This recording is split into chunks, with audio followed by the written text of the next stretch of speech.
You should see the projection of the light, but not the light itself. Right. And then sometimes paying attention to at what height do you really focus on maybe changing the direction of where it goes also too. But you definitely want to see the diffusion of light without seeing the actual light itself. Yeah, and we talked about this with Martin Sunday, lighting designer here a couple months ago.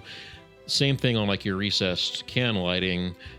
The inexpensive can trims, that LED is almost all the way at the surface, and you have a lot of glare.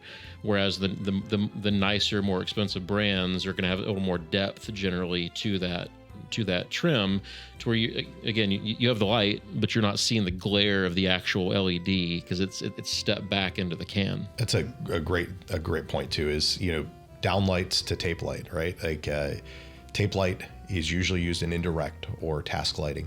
It can be used in ambient sources. I was in a house in Ohio a few months ago where the dealer had downlights, but also had a light option that was indirect. And he's like, let me show you this. He put on his downlights and everything lights up a normal room that you're used to seeing.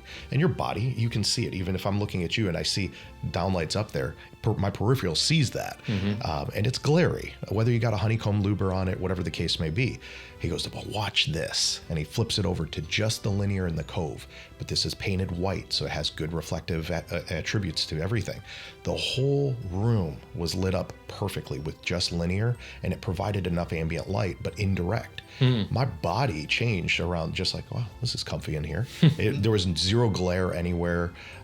So there's arguments to be made. Do you go linear? Do you go downlight? But and there's no right or wrong answer. It's what you want and what application, what experience you're trying to create in that room.